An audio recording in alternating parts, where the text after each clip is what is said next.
Is Walter Clayton Jr. about to be the Florida Gators' first lottery pick since 2012?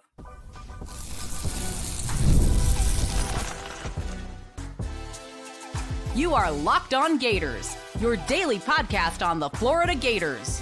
Part of the Locked On Podcast Network, your team every day.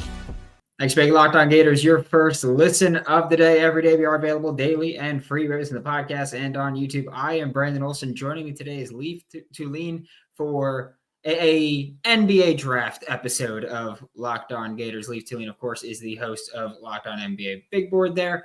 And Leif, we're going to start off with the guy that is now, people are going to feel how they feel about him, but I think he's firmly entrenched in the conversation, at least, for greatest Florida Gators basketball player. What are your thoughts on Walter Clayton Jr. as an NBA draft prospect?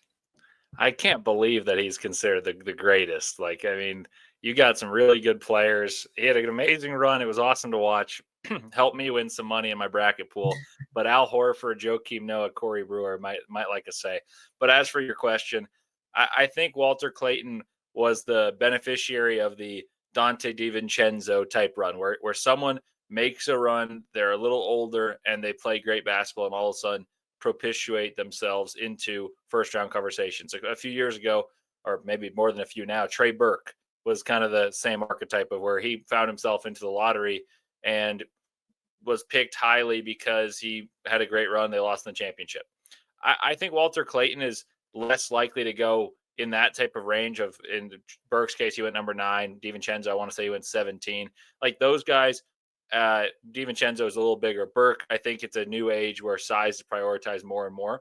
So I don't necessarily think he's a lock to go in the first round, but I don't think he was likely to be picked before that because they say, he's older and he's playing on a good team. Like this is the reason for his successes. He can really shoot the basketball. This was his first year transitioning to point guard. And I think that was the biggest question is, can he play a point guard because he's not big enough to be an NBA 2 guard? I still think that bears asking the question of how well he can play the NBA point guard as opposed to a system where there's other players who can really pass the ball, like Alex Condon. It was integral in a lot of those sets. But he certainly made a name for himself, knock down shots. I think you have to hope he can turn into someone like Fred VanVleet in the sense of undersized, gritty guard, knocks down shots.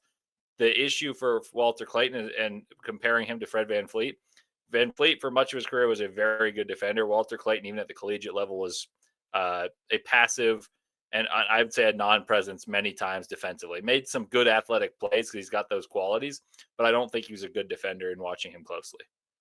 Yeah, I mean, that was one of my, which by the way, I like that you seem like you're lower on Walt than many people are, and I think that that's a little, it's going to bring things back down to earth a little bit because I do think that people go nuts with a guy just dominating college basketball, and we've seen quite a bit of guys dominating college basketball and not necessarily being great NBA prospects.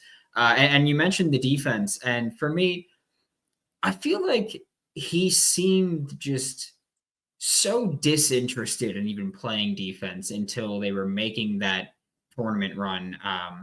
Not in the SEC tournament, but the national championship tournament. I feel like he just seemed disinterested. And when he locked in, he played pretty well, I felt like defensively. But how much is that hurt somebody when it just seems like you don't want, like, I'd almost rather you just be bad at it than just choose to not play it at all. Yeah, I think one option of that would be, hey, he has to shoulder such an immense load offensively that defense is going to suffer. I don't necessarily think that fully applies on this Florida team because they had a boatload of talent, including one player I think is a first-round pick that we'll get to later, and it's not Walter Clayton. Walter Clayton, to me, was the best collegiate player because he plays the most important position, and he's their best scorer, and he's an excellent player. I liked him at Iona. I'm a total college basketball nerd, and so I've watched way too much. I've probably watched 30-plus Gators games this year, and each one I thought to myself throughout the season, okay, if Walter Clayton can be a point guard and distribute the basketball, this team can win a national championship. And you found out that he was able to do so as well as score, and then he had these guys who could help distribute the basketball, and he could focus more on scoring. And that's what we saw in the tournament. And he focused on scoring. He scored 30 plus against Auburn in the Final Four and made all the big plays against UConn. He made all the big plays against Texas Tech.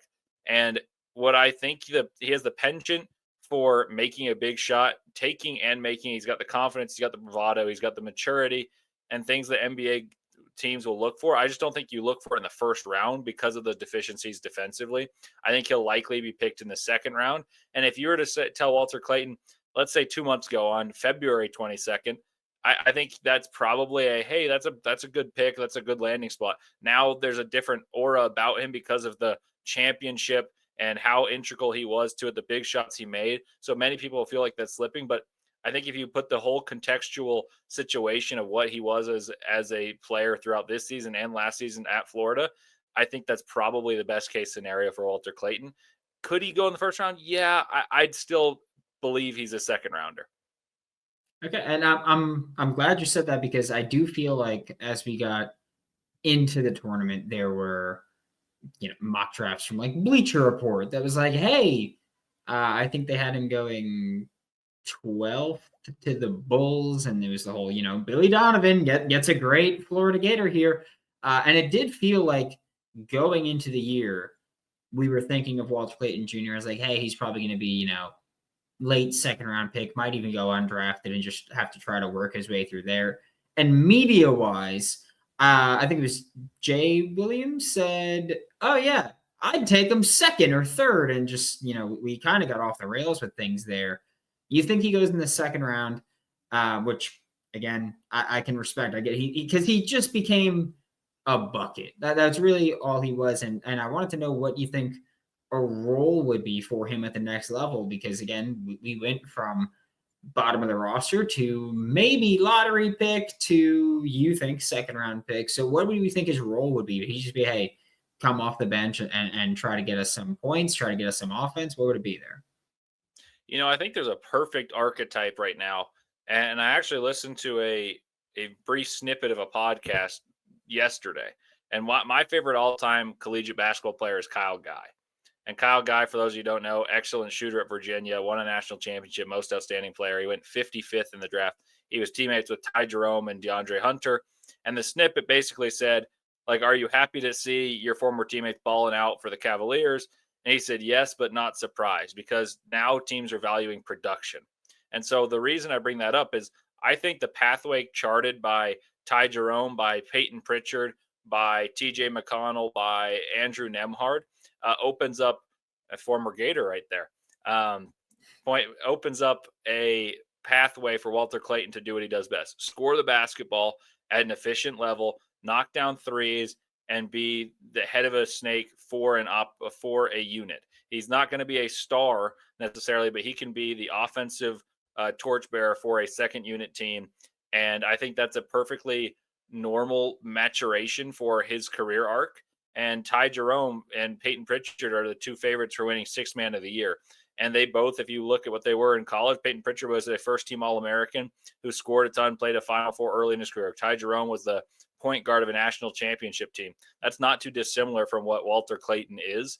I think both of those guys may even have more skill and like refined nature to their game. Walter Clayton's probably a better pound-for-pound athlete than those guys, but he's an equal in terms of shooting the basketball and creating offense. And I think that's what he should look to emulate. And there's two, we'll call them lesser talked about guard prospects for the Florida Gators this year in Alijah Martin and Will Richard. I'm curious what your thoughts are on them, and this is just me being completely honest about things. I know there's probably going to be some Florida Gator fans that are upset about it, but I feel like when we talk about Alijah Martin and Will Richard, when I watch them, I think back to those, for a Florida Gators comparison, like 2013, 2014 teams, where it's a great team, great college players, but I'm not sure what they are when we talk about making that transition to the NBA. So where do you land on Alijah Martin and Will Richard? I think for different reasons, they both probably fall to the undrafted ranks. Will Richard is a good shooter and you could even say very good shooter for the collegiate ranks in terms of the shots he makes, but he's 6'4". Like if he were 6'7", I think his draft stock's very different, especially because he's older. Like that's an older prospect. If he were a national championship as a sophomore and he was 6'4", like that makes people more interested than someone who's 23 years old and you're trying to draft him for potential. Because how defensively gifted can he be against those athletes that are bigger and stronger than him, as opposed to ones that he's more physically mature than and stronger and knows what he's doing, knocks down open shots. So I think he falls short in terms of the height part. I do think there's a chance he makes a roster because he is a good defender and he knocks down open shots and he's a winner. He makes winning plays, even in games that I felt like he was kind of disappeared offensively. He made defensive digs and got loose ball rebounds. Alijah Martin, he's not very tall and he's not a very good shooter, but man, can he pester the basketball. So there's a very unique like niche for him to follow. You could follow the Javon Carter mold. You could follow, and he's got more pop to his game than those guys, but his shot leaves him a lot to be desired. And while Alijah Martin's like a class 1A athlete in college basketball, I think there's more of the dudes that resemble him athletically in the NBA, and he can't win off strength. So I think Will Richards got a better chance to make a roster and stick than Alijah Martin, but Alijah Martin's the guy that I think was a better collegiate basketball player. So it's funny how that stuff kind of flips. Yeah, gotta love the draft. NBA, MLB, NFL, they all have those things where it's like, yeah, I think you might be a better college player, but better chance of sticking for whatever reason it may be. We are about to talk about a couple of Florida Gators that declared for the draft, maintain their eligibility in just a second with Locked On Gators. You ever check your bank account and wonder, where did all of my money go? Well, between dining out, online shopping, and entertainment, it's easy to lose track. That's where Monarch Money comes in, your personal CFO, giving you full visibility and control over your finances. And Monarch Money isn't just a budgeting app, it's a complete financial command center. You can track all your accounts, investments, and spending in one place, so you stop just managing your money and start building wealth. Take control of your finances with Monarch Money. Use code LOCKEDONCollege at monarchmoney.com for 50% off your first year. That's monarchmoney.com, code LOCKEDONCollege for half off your first year. Thanks again for making Locked On Gators your first listen of the day. Every day we are available daily and free. You listen to podcasts and on YouTube. And Leif, so we've been talking about, the big name players, the big three for the Florida Gators. And since the end of the season, 2 Florida Gators have declared for the NBA draft while maintaining their eligibility. And actually, if you don't mind, before we even talk about them specifically, could you walk us through that process and the purpose of declaring, going through that process and maintaining eligibility and maybe coming back? I mean, we saw Walter Clayton Jr. do it just last year. So it seems to be a more prevalent thing, but could you walk us through that? Yeah, so essentially the logic is I'm going to showcase my ability to those in the NBA world to see if I can get any guarantees of, hey, like maybe Alex Condon can be a first rounder. If he's guaranteed a first round pick, he declares. If he's not guaranteed that, he likely returns to Florida with the NIL money, especially making it more likely for prospects to return now. Alex Caravan notably did that last year. He's doing the same decision-making process this year. Some of these guys go to the NBA Combine in Chicago. That happens in the second week of May. I've gone the last 2 years, and I've watched some of these guys, and if they have a good week, then they often declare, and if they don't, they return and know that they have a safe place where they'll be featured. So that's the logic for both Chinyelu and Condon. Condon's a guy that I've had my eyes on for a while. I love the way he passes the basketball. I think there's a physical side of the game where he can improve and he can get stronger, because at times he gets bodied off the ball and he's not very strong with the ball near the hoop.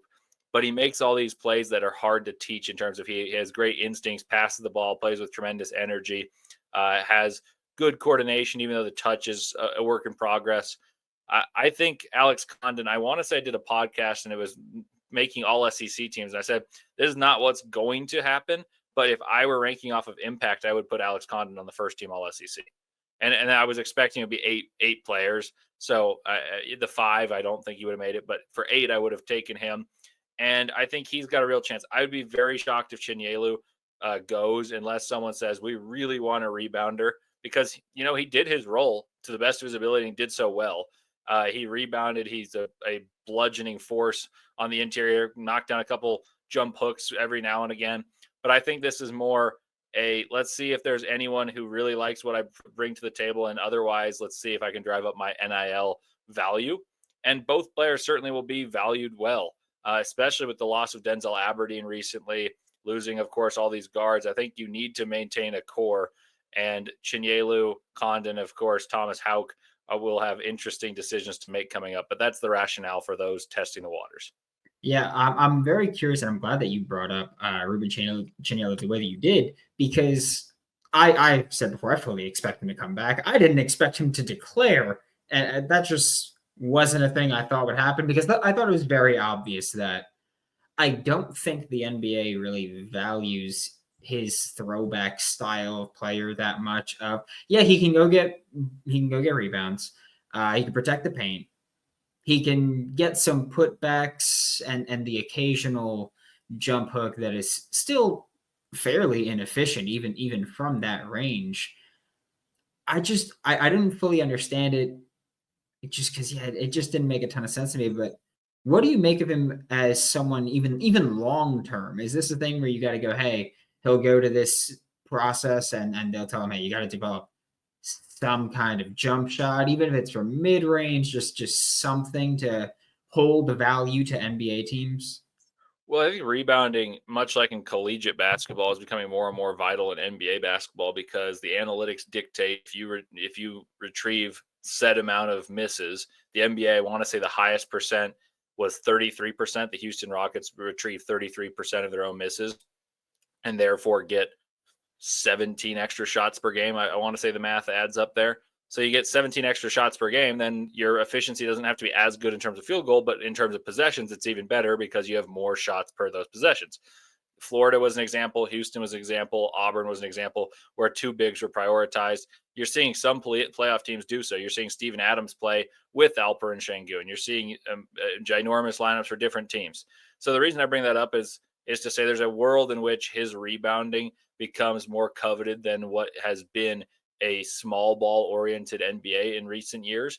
That said, I think I work for the Jazz. I do stats for the Jazz, and Oscar Tshiebwe is one of the best rebounders in the world, like bar none. And he still hardly plays and largely only plays in the G League because skill is so prioritized in the NBA. And I think Oscar Tshiebwe was a better college player, and he's a more skillful player than Ruben Chinyelu and a better rebounder. So the pathway is a little more daunting, but at least there is an avenue with it that's got a sliver of belief because of the value of rebounding now. Yeah, you mentioned, getting offensive rebounds. Florida Gators 38.5% offensive rebound rate this past season. Obviously a very valuable thing for them. Circling back to Alex Condon, you mentioned, maybe you get told, hey, I guarantee you'll be a first round pick. Is that the bar now with NIL, or is it basically, or is it closer to, hey, if I'm not a lottery pick, I'm going to go back to school just because of how much money I can make there compared to what I would make as a rookie late first round pick in the NBA draft? And for Condon, what's the next step for him as a prospect? I think it's probably the first round because there's guaranteed money. There's 4 years on the contract. And each pick, gets more money than the next. But I don't think that you could really trick yourself into saying, like, if I'm not a lottery pick, I have to go back. Like, if you're a first round pick, I think that's the one that makes you happy unless you have this outrageous return. Like JT Toppin got $4 million to come back to Texas Tech. And I don't know if he was a first round pick, but I think had he been guaranteed a top 20, it still would have been a decision because he's getting $4 million. I don't think Alex Condon warrants $4 million, but I do think he's got a chance of being a first round pick. So I think there will be a navigation of, hey, how much can Florida give me from their allotment? And how well do I show myself at the NBA Combine or in workouts? Because I think there is a market for what Alex Condon brings as an offensive hub, someone who makes a lot of really good reads with the basketball in his hands as a passer. He's someone that's relatively new to basketball, having played in Australia, playing Australian rules football and rugby and everything but basketball. And then he played basketball and has developed into a vital player and contributor as a competitor, but he hasn't honed in his skills as much as someone who's been playing their entire life. So I think there's a lot of belief that he can be better, but a lot of the question marks about how quickly he can impact the game stem from, can he put on strength? Can he become a better shooter? Because he knocks down occasional threes, but then he shoots 50-ish% from the free throw line. So I think my gut tells me Alex Condon returns, but I wouldn't be stunned if a team says, you know what, I think we can develop you into a vital contributor, and they take him at 28 and therefore he goes. So I'd say 65% of me believes that Condon returns, but that's the way that he doesn't. I'm going to hope that 65% of you is right, because I very badly want Condon back on this Florida Gators roster next year. We got one more guy to hone in on and talk about a little bit. We'll get to that with Locked On Gators.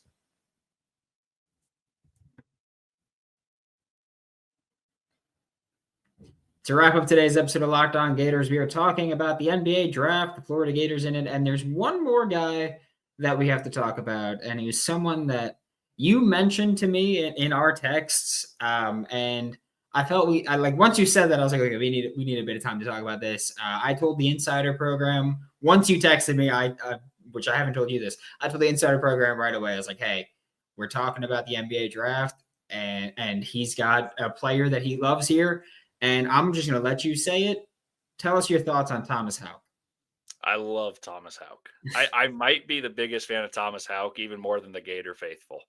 And I know you guys are going to say, no way, like you love him. But I've been tweeting about Thomas Haugh since last season. And that you can check the receipts in my Twitter. And then this season, I tweeted from January onward. Florida played this one game, and everyone's like, oh, they got an All-American in the backcourt. They got Alijah Martin, Will Richard. And I said, their backcourt's really good, but what really makes Florida special is their front courts might be even better. And they have their best NBA prospect comes off the bench. So the one I was referencing in that is Thomas Haugh. Thomas Haugh, since probably December, I've thought as a first-round pick. And, when he made those threes against Texas Tech, everyone said, oh, I don't know how he's not been seen as this. And then I got tagged in a lot of tweets and everything.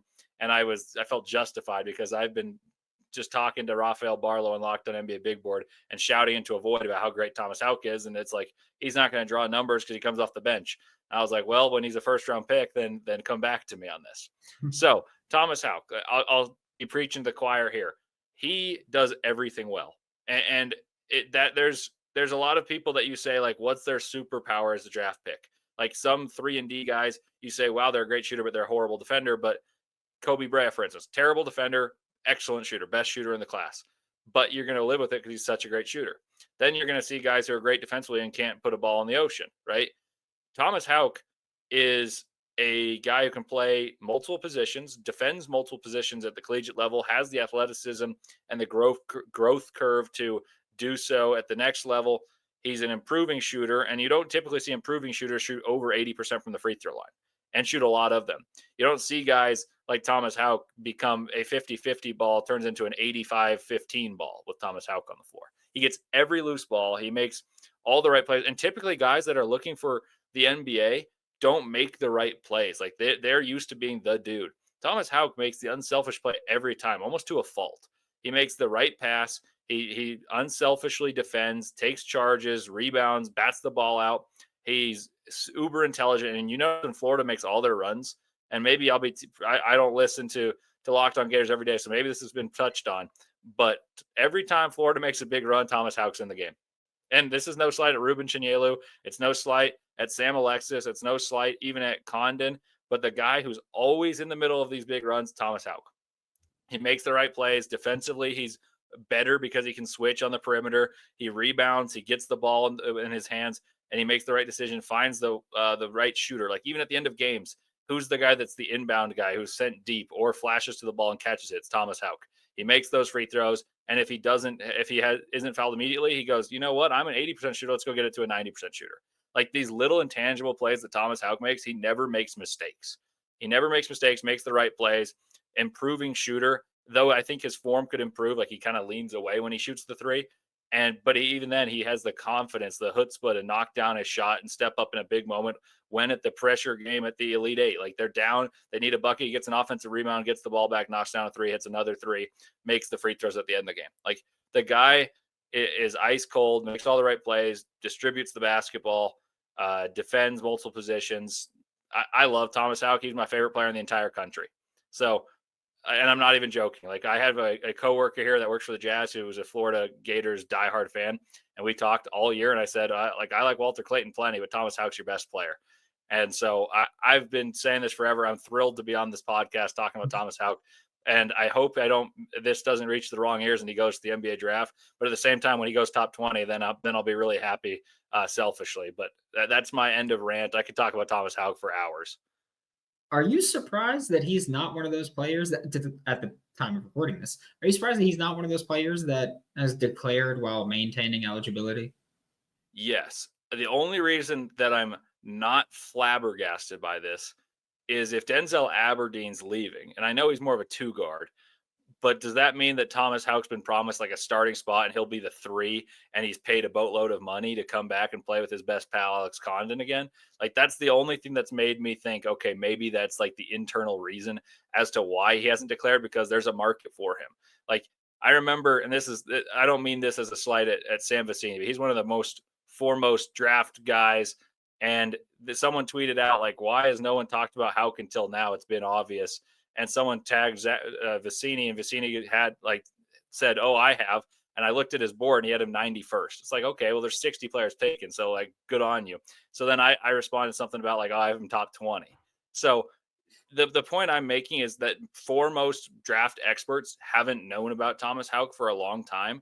So I wonder if he believes that this late push doesn't elevate him as far as he thinks he deserves, and it's into the second round, in which case he can get more money by playing at Florida, more time with the ball in his hands because they lose all those excellent guards, as well as guys that would have taken time with the ball like Denzel Aberdeen, and therefore he gets to be showcased, and maybe he'll be a first-round pick lock next year. And I'd be thrilled to see him play college basketball once again, but I am a little surprised, but I think that's the only reason, and that probably bodes well for Florida.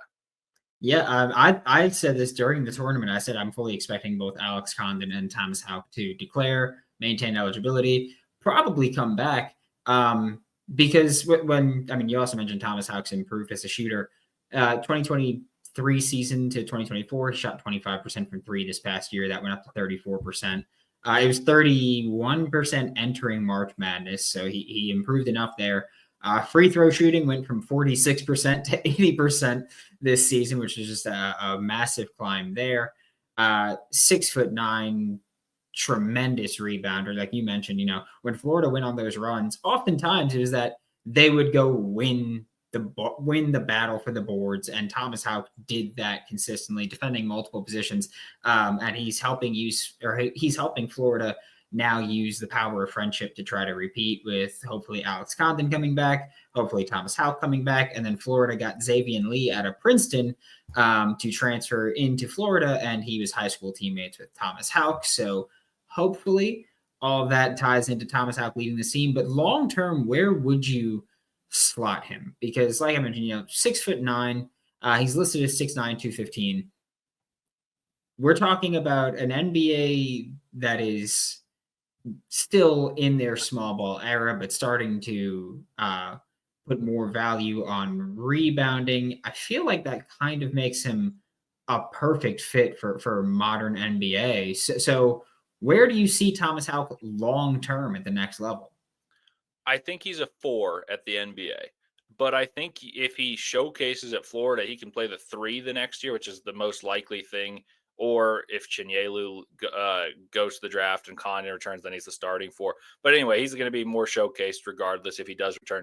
I think the thing that's alluring is he can play any of the 3 through 5. And I understand he would be very small for a 5 at the NBA level, but the point is he rebounds the ball at that level. He's been switched on to Janai Broom and held his own. He's done all these things that you can ask for, and he's been hiding in plain sight. Like, had he averaged 4 points and 2 rebounds, I think I still would have thought he was great. And he didn't. Like, he was still a very productive player, like 10 and 8. And coming off the bench and rebounding next to guys who are behemoths like Ruben Chinyelu on the glass, that even impresses me more. When they make the big runs, they win a national championship, I would say he has the better traits than Walter Clayton Jr. because, one, he's younger. I know he's older for a sophomore. He's like 21 already. But his ability to grow in the game and take on larger roles and not shy away from the moment while still maintaining like team first to a T. I really value it. And one of my friends who we've been doing this since we've been very young, talking about basketball and prospects. He texted me once while he was like on an elliptical. He's like, "Who's this number 10 for Florida?" I was like, "That's my favorite player in the country." And so like if two people like separately, I'd never told them about him, just see the guy and his value. I think draft prospects or draft evaluators would be blind to not see how good of a prospect Thomas Haugh is. And I think if he does declare, someone will give him a really good pick. I personally have him my 20th ranked player on my board. So I think he's a first round pick and easily, but apparently I'm in the minority and I've been on the minority for this for a while. So there's a chance he comes back to Florida. I don't mean to take him away from you guys, but I don't know what people are missing. Like he's easily my favorite player on Florida and I love most of the team. So that's my spiel on Thomas Haugh. And honestly, if he comes back, more the merrier, because I'll get to watch him more than if he goes to an NBA team that's not my Utah Jazz. All right, there we go. Well, Leif, I'd like to welcome you to the I Would Die for Thomas Haugh Club. That's where we're at now. So thank you so much for taking the time talking about basically every Florida Gator. I mean, we even got Denzel Aberdeen in there, who unfortunately now is with Kentucky, so he's an enemy now. But thank you so much for taking the time, Leif. This was Leif Thulin with Locked On NBA Big Board, and coming in for Locked On Gators. Thank you so much, and we'll see you all next time.